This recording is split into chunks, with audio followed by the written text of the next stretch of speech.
Oh my god, this game is so good. Why do I feel like I'm forgetting something? My review! Why am I doing this to myself? This week's review is Sonic Lost World for the Wii U. I've got the game ready and my therapist is on speed dial, so let's see what happens. Okay, look.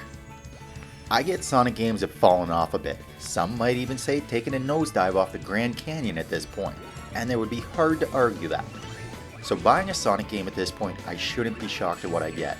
But I bought Lost World for two reasons. One, I'm slightly sadistic and like to test my mental strength by playing these games. And two, I played Sonic Colors recently and it was actually half decent, giving me a tiny bit of optimism. Now whether that is going to be crushed like my hopes and dreams is yet to be seen, so welcome to my review of Sonic Lost World for the Wii U. Maybe it's just me, but it seems like ever since the incident, Sonic games have scaled back the story to the bare bones.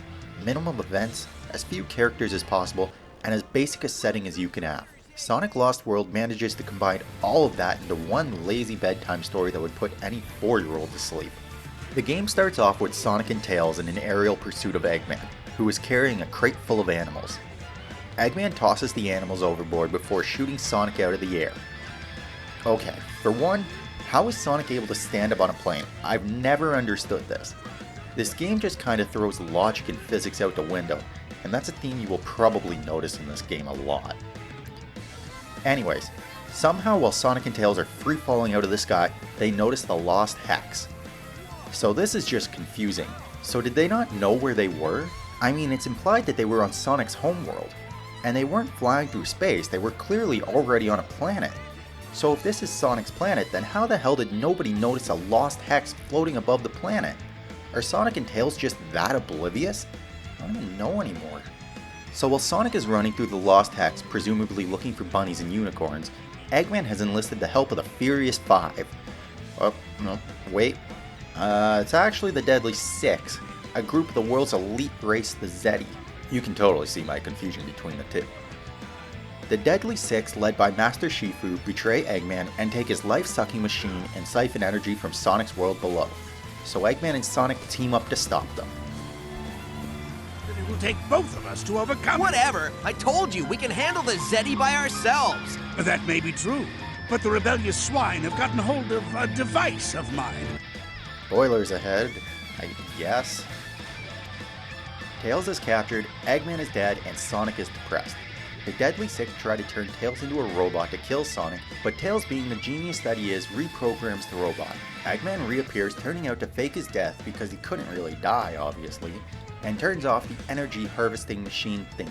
Sonic and Tails then double-cross Eggman, sending him free-falling to what should be his real death before returning the energy to the world. So yeah, just go with it.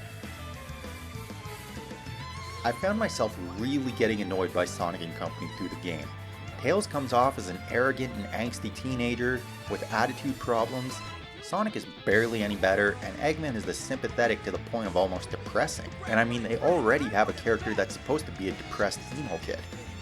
I'm lame. Whatever. I gotta go tell the others the bad news. Just look at the sass from Tails.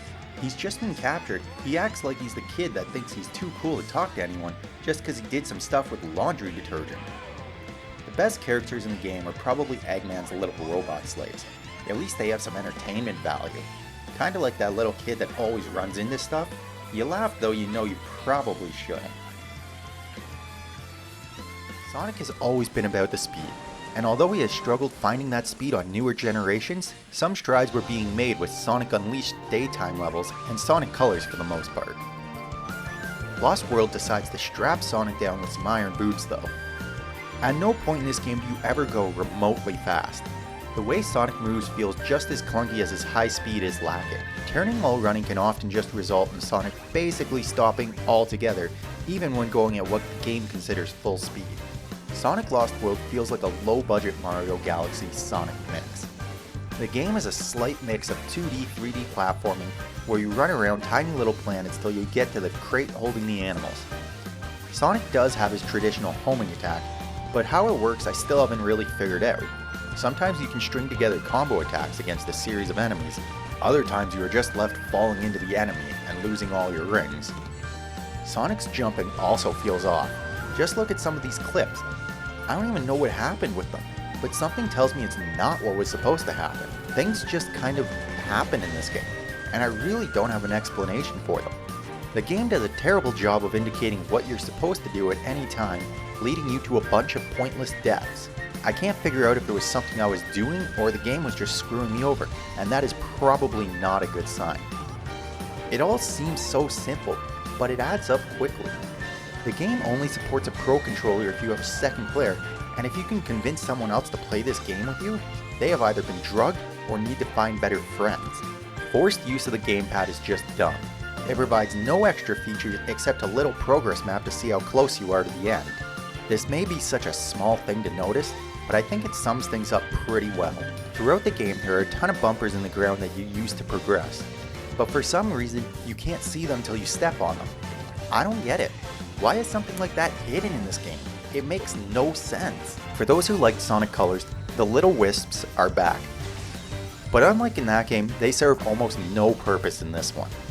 They are irrelevant to the story, they just kinda show up randomly, and they tend to just speed you up a little bit. Hey, people like that in Sonic Colors, so let's throw them in there. Yeah, no, that's a good idea. No, it's not, guys. The game does have a few extra modes, like time attack and 2-player mode, but honestly, a time attack in a game this slow should be illegal. And like I said, 2-player mode, don't even bother. The game is broken up into 7 worlds with 4 levels each. Yes, I know it's 8, but that 8th world shouldn't even count. At the end of stage 2 and 4 of each world, one of the Deadly Six appeared, and you have what might be one of the most lackluster boss fights in gaming history. Roll the clip.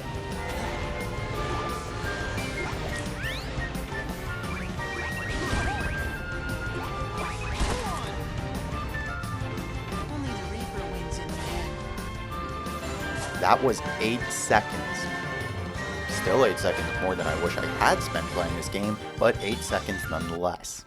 For a Wii U game, it doesn't look awful. Actually, I kind of take that back. I really only like the look of the forest levels. Everything else was not all that impressive. The worlds are all super generic: desert, winter, forest, sky.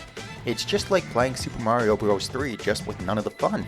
If there has been any redeeming facets of Sonic games in the past decade, it's the music.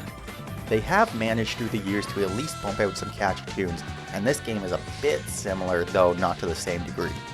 No song really stood out, unlike other games, but it is what it is, I guess.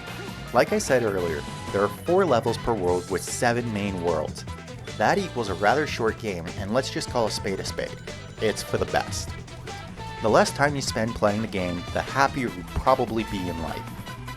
Sonic was one of my childhood staples, and as I grow older, it pains me to see the poor hedgehog suffer game after terrible game. Lost World is not the worst Sonic game I've ever played, but it's still far from being a decent game. If you have a little extra money laying around, do yourself a favor, spend it on something worthwhile, like, I don't know, squirrel urine or something. But don't spend it on this game. Rest in peace, Sonic. We will miss you until the next terrible game. Thank you guys for watching, and if you enjoyed this video, then like, comment, subscribe, tell all your friends, blah blah blah. Everybody stopped watching by now. So I guess I could probably say whatever I want. Well, maybe not that. Okay, I'm gonna shut up now. Jesus.